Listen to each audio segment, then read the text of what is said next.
It was a quiet morning on Highway 67, the kind where time feels like it's moving slower than usual.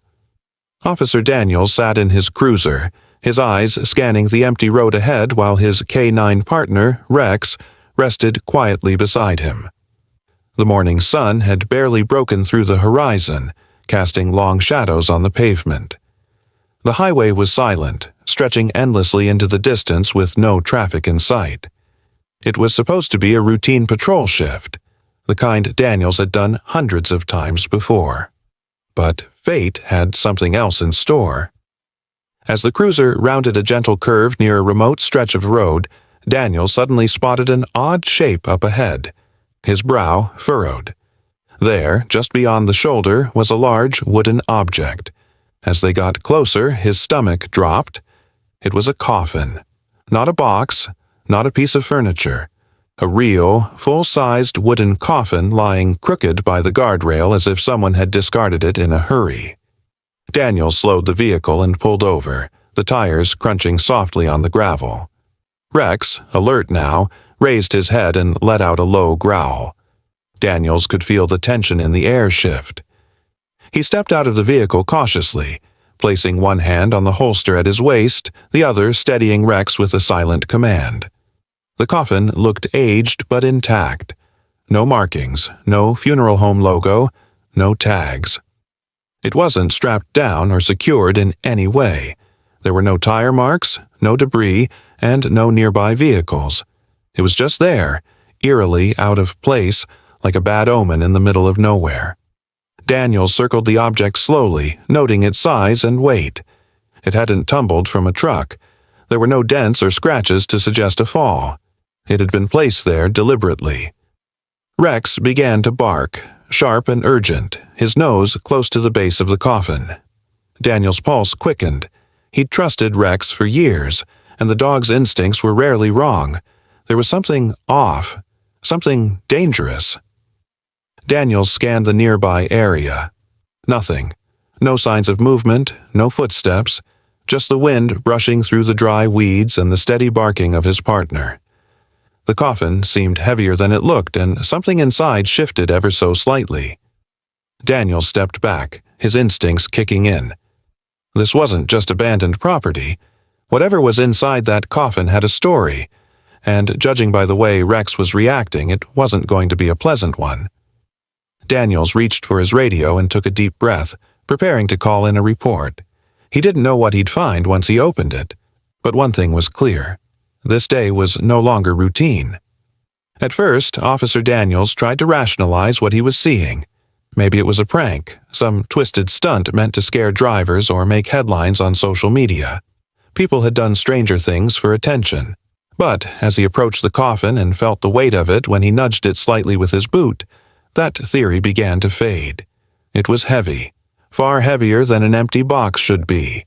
There was no sound from within, no movement that could be easily heard, but the sheer weight and Rex's growing agitation were enough to raise serious concern. Rex continued to circle the coffin, his nose pressed low to the ground, sniffing along the seams. His calm demeanor had shifted into something sharper. His ears were up, tail rigid, and his barks became louder, more urgent. Daniels knew his partner well, and Rex never reacted like this unless something was wrong. The barking echoed across the highway, a piercing alarm in the morning stillness. Daniels' hand instinctively went to the radio on his shoulder. He pressed the button and spoke firmly, his voice steady despite the growing tension in his chest. "This is Unit 5. We've got something unusual here. Requesting backup," he said. The words felt strange coming out, as if part of him still didn't believe what he was looking at. He gave their location, then released the button, hearing only static in return. It was remote out here. Backup would take time. But something told him he couldn't wait. Rex was now scratching lightly at the edge of the coffin, pawing as if he were trying to uncover something buried. Daniels took one final look around, scanning the tree line, the road, and the empty fields that stretched beyond. Nothing. No witnesses, no approaching vehicles. Just silence and the uneasy rhythm of Rex's barks. Daniels moved to the side of the coffin, hesitating for a brief moment. His fingers hovered over the lid before gripping it tightly. His breath caught in his throat. Slowly, with effort, he began to lift. The old hinges creaked loudly, the sound slicing through the quiet like a scream. As the lid opened inch by inch, the smell hit him first, a sharp, pungent odor that made his stomach turn. And then he saw it. Bundles wrapped in thick, clear plastic lay inside, stacked tightly together, soaked in a dark, sticky substance. Blood? Drugs? It wasn't immediately clear. His eyes scanned the layers, trying to process what he was seeing, but his mind struggled to make sense of it. This wasn't a prank. It was something far more serious, something dangerous. And then, beneath the layers, something shifted. Daniels instinctively stepped back, his hand on his weapon, his heart now pounding in his ears. Whatever this was, it was no longer just suspicious, it was deadly real. Inside the coffin, there wasn't a body, not in the traditional sense. Instead, there were stacks of tightly wrapped plastic packages pressed together as if someone had gone to great lengths to fill every inch of space. The plastic was translucent in places, but stained heavily with a dark, reddish substance that had soaked through and pooled along the base. Daniels leaned in cautiously, his nose wrinkling at the sharp metallic stench that hit him. It wasn't just rot, it was blood. Fresh enough to be unsettling, old enough to be thick and clotted. The sight alone was enough to turn his stomach, but Rex's behavior made it worse. The K-9 was now growling low, barking more fiercely, pacing around the open coffin like he was trying to protect Daniels or warn him of something more sinister. Daniels narrowed his eyes, his brain racing through possibilities. Was it drugs? Some sort of smuggling operation? Evidence from a crime scene? He had seen strange things in his career, but never anything quite like this. The bundles were heavy-looking, and one of them had a rip in the plastic, revealing something pale beneath the dark stains. Fabric, maybe, or skin. Daniels couldn't be sure, and the uncertainty tightened around his chest like a vice. He was about to step back when it happened. A flicker of movement, barely noticeable, just a slight shift from underneath the packages. He froze, every muscle in his body tensing. It wasn't his imagination. Something, or someone, had moved. For a second, he couldn't breathe. The realization hit him like a wave. There might be a person alive inside that coffin, trapped beneath layers of blood-soaked plastic. The thought was horrifying. He immediately grabbed his radio, fingers fumbling for the button in his rush.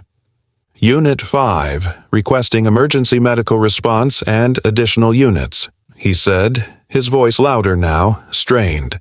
Possible victim alive inside coffin. I repeat, possible live victim. The moment he released the button, he crouched again and started removing the top bundles one by one, carefully but quickly, trying not to disturb anything vital. Rex stayed close, alert and focused, his growling fading into heavy panting as if he too understood the urgency. As more layers came off, Daniel saw more of the blood-stained cloth, and soon the unmistakable outline of a human arm, pale, bruised, and motionless. He called out instinctively, "Hey! Can you hear me? Are you alive?" There was no response, but then, just as he was about to speak again, he saw the fingers twitch. Barely, but enough. It was all the confirmation he needed. Someone had been buried alive, or close enough, and left for dead on the side of the road. This wasn't just disturbing anymore. This was attempted murder. Daniel's hands trembled slightly as he continued working. He didn't know who she was, or why she had been stuffed into a coffin and dumped in the middle of nowhere. But he knew one thing for sure. Whoever did this hadn't planned on her being found. And yet, somehow, she was still alive. Backup arrived within minutes, sirens piercing the quiet morning as officers and medics rushed to the scene. The area was quickly sealed off, and Daniels guided them to the coffin with urgency. The bundles were removed with care, each one soaked and heavy, revealing beneath them the fragile form of a young woman, barely conscious, her breathing shallow. She had been drugged, bruised, and wrapped like cargo, left to die inside that box. The medics worked quickly, stabilizing her as she clung to life. If Daniels and Rex hadn't found her when they did, she wouldn't have survived. It was fate.